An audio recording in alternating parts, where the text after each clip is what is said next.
Welcome, everybody, to the Unquestionably Raw podcast, part of the 16 Wins a Ring network. If you have not already, please go to 16winsaring.com. Check them out on Twitter and Facebook as well. Lots of great content there, including our podcast and a bunch of other writers and Dave DeForest podcast, as well as a few others. So check that out for all the great content. But we want to roll right into this episode. We're kind of doing a holiday Christmas list, wish list episode where we're going to talk about some of our favorite teams and just kind of what they should wish for to kind of improve their team. Keith, going to you first. Give me your wish list for one of your teams. Sure. So my wish list is going to be, first up, the Brooklyn Nets. And what I'm going to give them, my Christmas wish for them, is that I would like to see them be able to move some of their kind of veteran players that they don't need anymore or don't really fit their rebuilding timeline and recoup some of the assets they lost in earlier trades. And I think that's the direction Sean Marks has the team headed in. So really just go, straight forward, continue on the path and move on. All right. Outstanding. So here we go with the New York Knicks for mine, for their wish list. I got a couple of things, actually. First, defense. They're ranked 26 defensively right now in the NBA. And I think the thing for them, just develop some sort of identity on the defensive end, because they've just been terrible this year. I mean, we saw it after this last road trip. They lose to Phoenix. Obviously, you lose to Golden State, but then you backdoor that by losing a really bad game in Denver. And then they all came out. We got to play defense. We got to effort this, that. Then they give up over 100 to the Pacers. They win the game, but still the defensive effort just didn't seem to be there. So I think that's the main thing. And then two, kind of a small thing, just for Carmelo Anthony to become more of that catch-and-shoot player off the screen guy that I know he can be. And like I talked about it with Chris Hines last night a little bit, catch-and-shoot player. I don't think people realize how great of a shooter he really is. But if he sticks to the catch-and-shoot, people are going to see that. Absolutely. Mine is the Portland Trailblazers, just kind of echoing the defense. They've got to figure something out. And I think if they had kind of a time machine, they could go back and not take on that Evan Turner contract. I think that was a mistake on their end. But they have to wish for some kind of defense because they are getting killed on that side of the floor. And then as far as Evan Turner goes, I just, $70 million is a lot over a 4-year contract for having the league's worst defense. And if Evan Turner is really not going to help you as a ball handler setting up Lillard and McCollum, then, really don't know, what he does for you. Keith, going back to you. Yeah, so my next one up is going to be the New Orleans Pelicans. And this one is straight up and simple. I would like to see them get more help for Anthony Davis. I want to see him stay in New Orleans, watch the Pelicans grow into something special. He is one of the, if not the best talents in the entire NBA, and I would like to see them get him a little more help. They made some, in my opinion, smart signings this summer for guys who are more available, which is a skill in the NBA, is being available. And I think that works out to their advantage, but those guys are role players. So now it's time to get them one more player and go in that direction and another, star around Davis somehow. If that has to be through the draft this year, that's not the end of the world. Just get that guy some help. Absolutely. All right. Now I'm going another one of my favorites here, my Timberwolves. And I'm going to stick to a common theme here for my first two teams. T-Wolves, once again, big disappointment this year. Defense is the main reason why. They just have not really bought in to Tom Thibodeau's defensive schemes yet. And I'm just hoping that we can start going into the new year, that they can start buying into what he's trying to do, give a little bit more effort on the defensive end. They've got all the offensive firepower one could want in a young team. I mean, hell, they would love to have some of this offensive firepower in New Orleans. Got it there in Minnesota. You got a great defensive-minded coach. Just buy into what he's doing, and I think you'll start to see some really good results for this team. It's not too late. They're only, thank goodness for the Portland Trailblazers being so bad. They're only a couple games out of the loss column, 2-3 games. They got a chance still. They can still make me look good. Absolutely. Yes. I've got to go to the Atlanta Hawks next. They've got to find a backup for Dennis Schroeder. I was very high on Malcolm Delaney to start the year, but just they're getting killed whenever Schroeder is kind of off the floor. They can't, top 17 whenever Schroeder is on the floor, but, they basically go anemic whenever, he's off the floor, and just kind of they've got to figure something out there. They've got to figure out what they're going to do with Millsap, especially if the team's, hovering around 500 come the trade deadline. So, Keith, what's your next team? All right, next up, I'm going to the Utah Jazz. And this one is, again, really simple. All I want for the Jazz is health. They have the potential to be something really special. They could be, I think, maybe the second or third best team in the West if they can get all their guys healthy at the same time, which I think they've only had for 1 or 2 games this year. It's always someone's been out, someone's been missing, a lot of nagging type injuries and those kind of things. So hopefully they're getting all those out of the way here in the first half. They can get healthy and make that big push. And if they do, I look for the Jazz. I wouldn't be surprised if they're playing Golden State in the conference finals. Nice. That'd be a nice matchup. I for my third team, I'm gonna, and gosh, I never thought I'd say this, but they're becoming my Houston Rockets.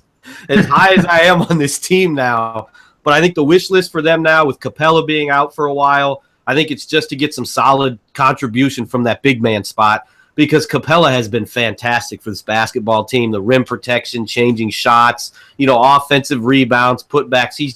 He's been really good for them. Now, it didn't seem to show too much, I don't think, in against the Spurs the other night.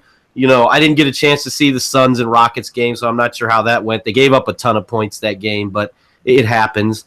But I think for them just to get a solid contribution from Nene and from Montrezl Harrell, maybe they can pick up a free agent here. Hey, Nerlens Noel's out there. Let's bring him in if you can. Maybe he can come in and play that Clint Capella role. They both suck at the free throw line, so it is what it is. But I think that's the biggest thing with the Rockets. The bench has been fantastic, all that good stuff. So big man protection for Clint Capella being out. That's what the Rockets need. Absolutely. My next one is the Denver Nuggets. Looking at the Nuggets, obviously they have a lot of talent on this team, but they have kind of a glut, so to speak. So I think their wish list is kind of to consolidate that. You kind of have to look at Gallinari, Chandler, some of those guys, and then some of the they have draft picks that they could send out. Doesn't necessarily mean make a bad deal, but if they can consolidate 2 or 3 guys and get one really good guy, I think that's kind of what they have to hope for, especially trying to push for the playoffs, because it's anybody's game right now as far as the playoffs go, with that 8th range kind of being up in the air. Keith, what do you have next?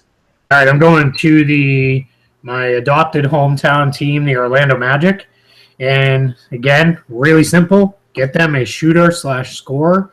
If they can get that, they can take one of those last playoff spots in the East. It's such a jumbled mess right now.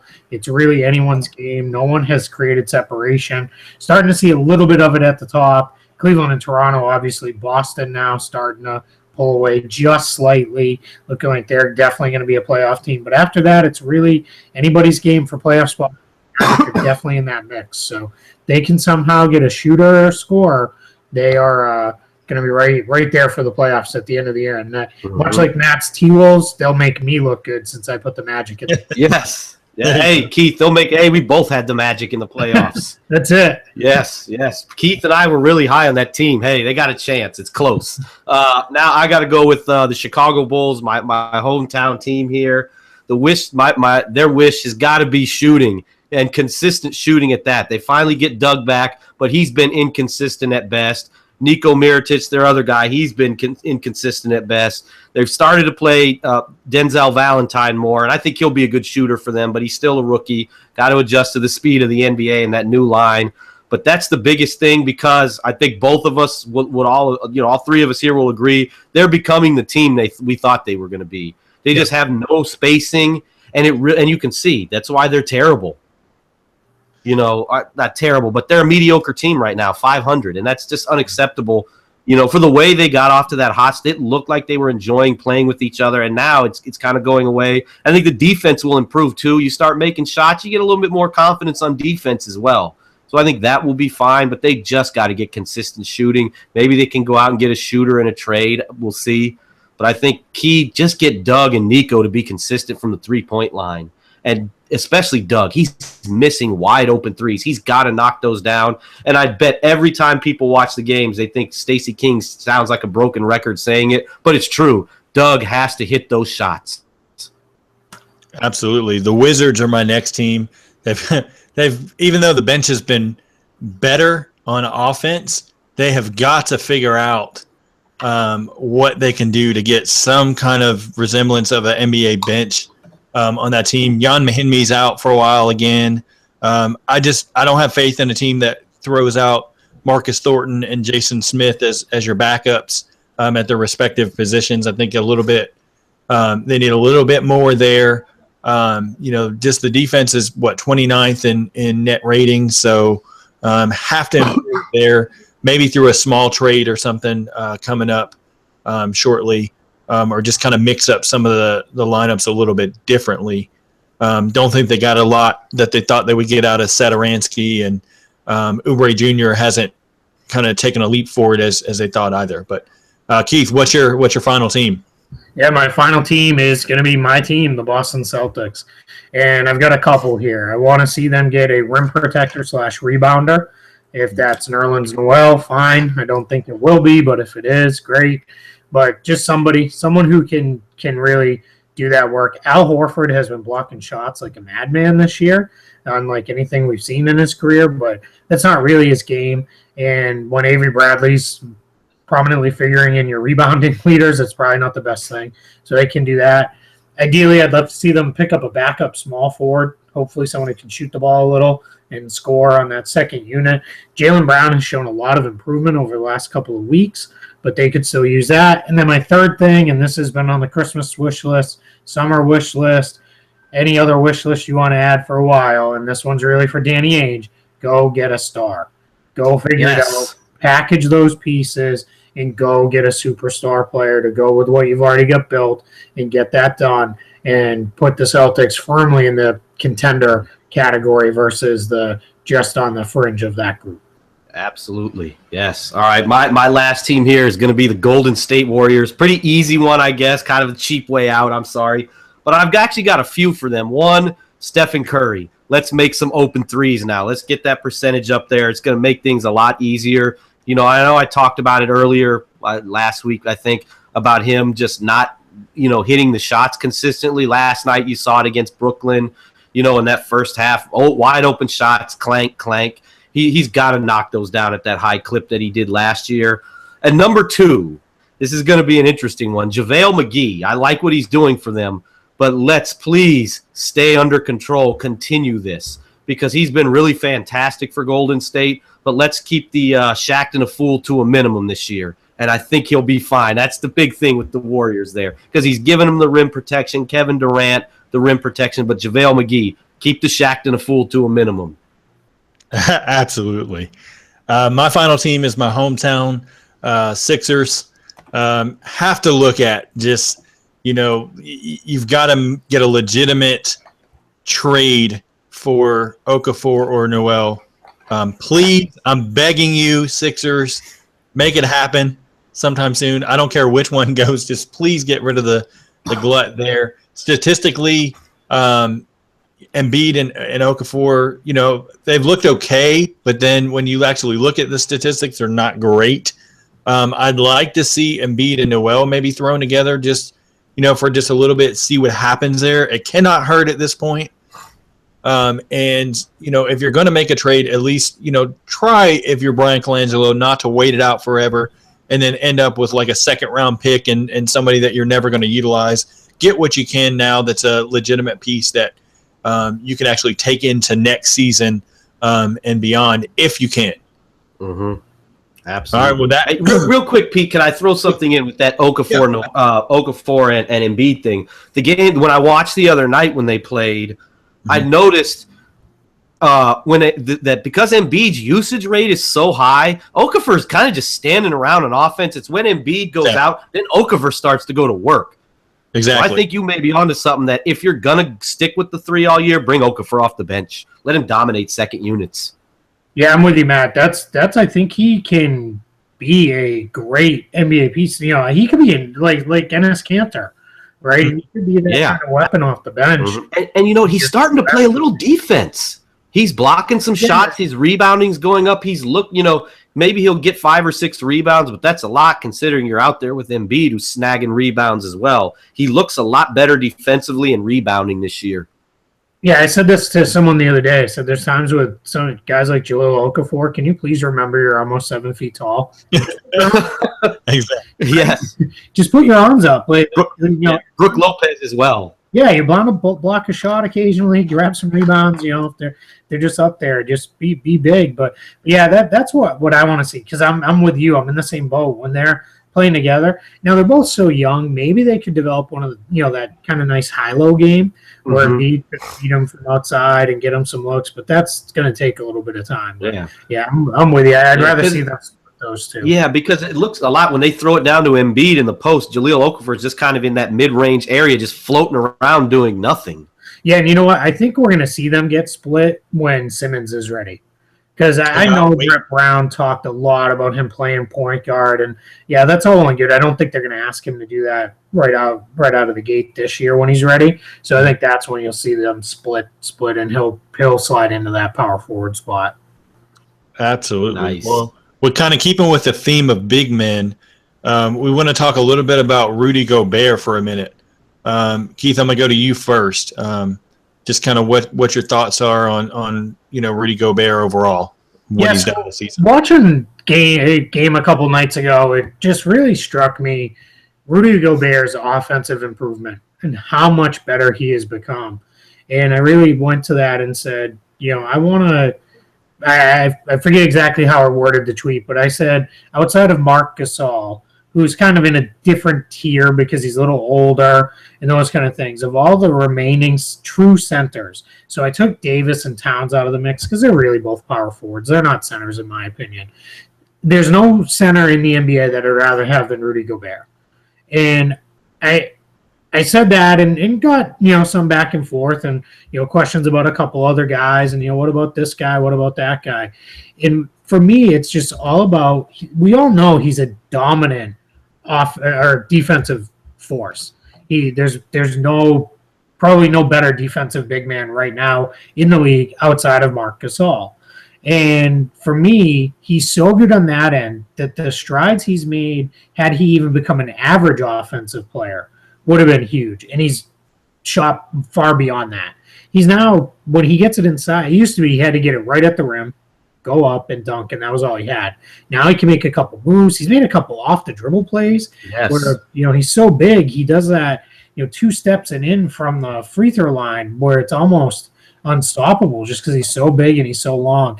And the guy most people fired back was Joel Embiid, and that's definitely fair. Joel Embiid's an amazing talent, terrific player.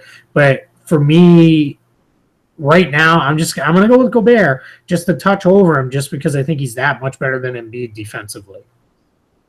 Absolutely. Matt, what do you – I know you're big on Rudy Gobert. Oh, I love Gobert. I was big on him. I kind of laughed in the offseason when Termini had him in the top 25 when they were ranking the top 10. I'm not laughing anymore. Gobert is fantastic. And Keith hit it. His moves offensively, I mean, when they played I think it was Golden State. He catches it on the elbow, boom, 2 dribbles, layup. Yep. Like, that's something we didn't see from this guy last year. And his offensive rebounding is fantastic. He's just a really good basketball player. And I know a lot the knock on all guys like Gobert, Jordan, well, they have no post game. You can't dump it into the post. And see, that argument always it started to bother me. Because what post guy really dominates down low anymore? The game is completely changed. Anthony Davis is basically a perimeter big guy. Cousins can score down low, but it's just he's so good outside as well, handling the ball. Even look at a guy like Okafor, he can put it on the floor. So I think it's unfair to say, well, this guy doesn't score in the post. But at the same time, nobody wants post scorers anymore. They're dinosaurs now. These teams aren't drafting guys because they can score on the low block. They've gone away from that style of game. I can't believe I left this out, but he's only going to be 25 at the end of June. Oh, So he's that's 24 crazy. years old right now. He's basically 24 and a half right now. Like, it's, you've got at least another 5, 6, maybe 7 good years out of this guy at a minimum, assuming, health is not an issue. Like, it's just, yeah. Is it safe to say he's better now than DeAndre Jordan has ever been? I think so. I think that's fair. I think he's more of an offensive weapon. Yeah, and he hits free throws now. He's close to 70%, and he's going to keep improving. Yeah. Looking overall, he's top 20 in what? Offensive rebounds, field goal percentage, 2-point field goal percentage, true shooting percentage, effective field goal percentage. The list can go on. He's been phenomenal with what they want to do. We kind of threw out when we did, kind of talking about the Jazz in the beginning of the season. Well, there's a question mark of what the, Jazz would do as far as Derek Favors. I think you say, all right, see ya. Let Favors and Hayward and Rodney Hood kind of be the future to that team, and hope that maybe you can get something out of Dante Exum when he can. And they got Trey Lyles, who looks like he's going to be a really good NBA player. Yeah. Oh, yeah. I forgot about Trey Lyles. Very important piece as well. So definitely. Yeah, Lyles has to figure it out defensively because he's a mess on defense. And the thing that's disappointing with him on defense is sometimes it's complete loss of focus. Like he's had some blow-bys where it looks like he's standing in concrete when everybody else. Is it just like a mental? Is it like just kind of a laziness type of deal? Just an effort thing, or is it an IQ thing? I think he's just young. I think young guys tend to wander a little bit. He's probably being asked to play maybe a little bit bigger of a role than he's probably ready for right now. I think their goal was to really bring him along as the fourth big this year, and all too often he's had to be the third big, really the only big off the bench who's played on a regular basis with Favors missing time and then Diop missing some time. So it'll come with him, I think, but because he's got the offensive game. His jump shot continues to improve, so I think he'll get better. He's just going to figure out because Quinn Snyder won't keep playing him if he can't. Yeah, and it's tough. And it's tough for a guy who's just like 20 years old and he's on a really good team. Yeah, he'll get there. I don't have any worries. It's gonna be. I would even, let's say Favors moves on or they move Favors, I wouldn't plug Lyles in next. I think they'll get a short-term guy. I would really love, I was thinking about this the other day, more of an off-season thing. I would love to see Paul Millsap go back to Utah. There you go. What about kind of finish it out where he started? And, man, how good would he be? Yeah. What about a guy like Taj Gibson? Yeah, he'd be another solid addition for them. I like Millsap just a little bit more because of his defense or his offensive versatility.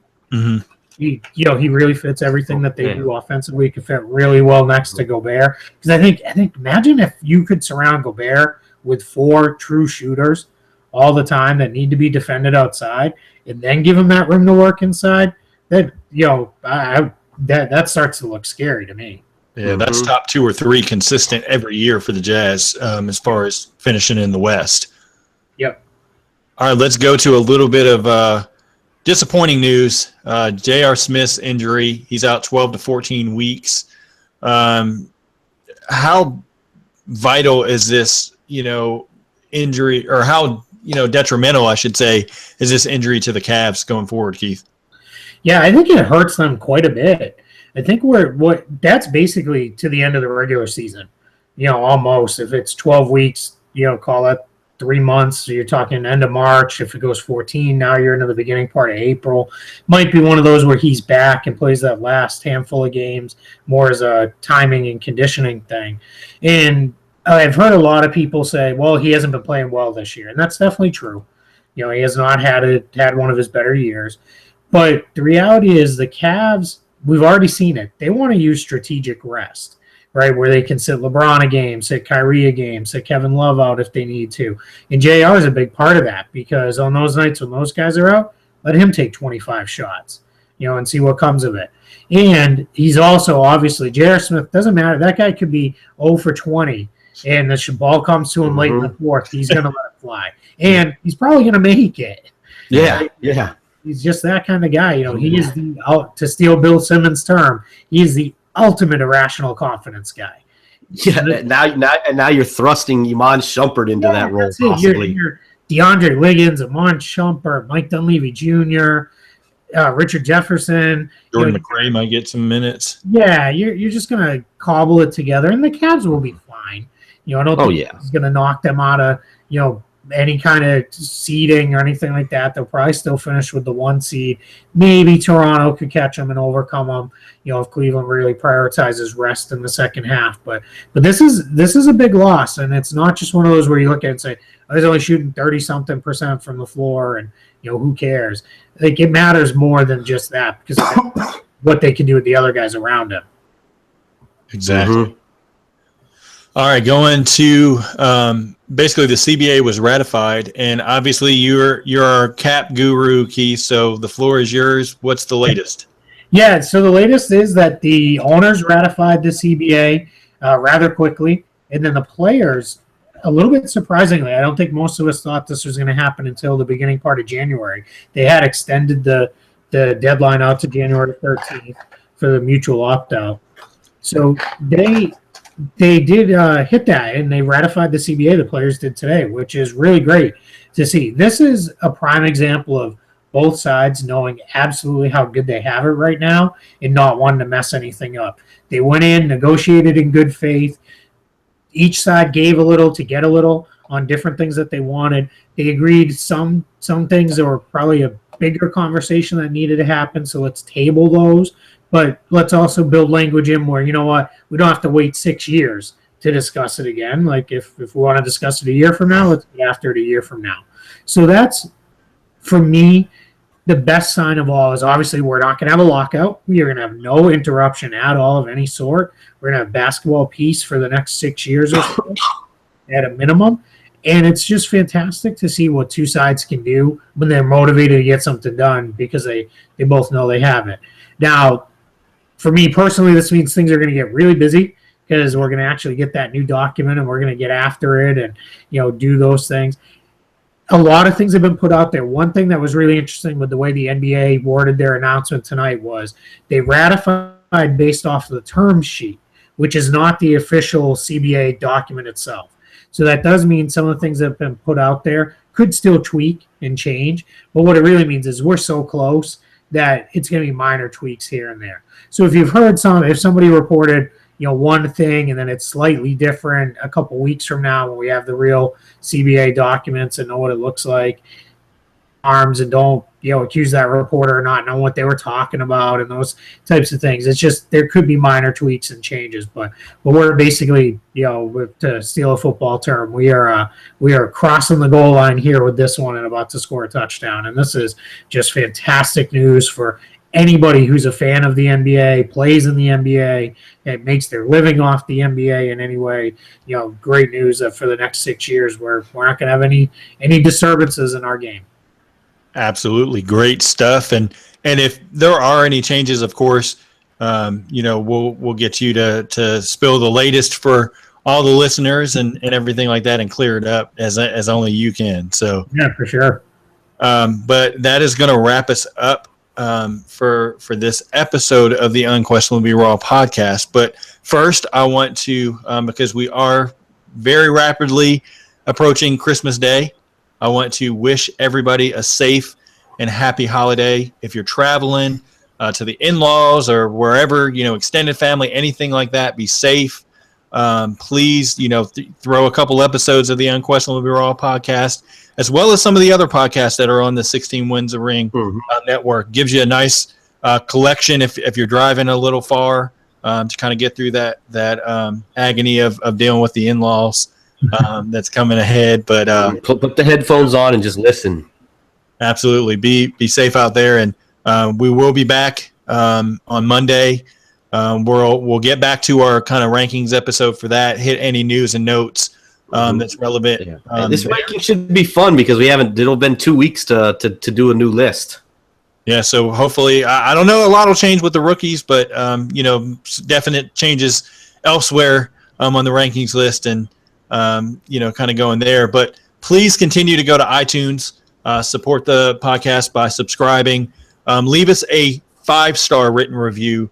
We've gotten lots of great 5-star reviews, but we need some written ones.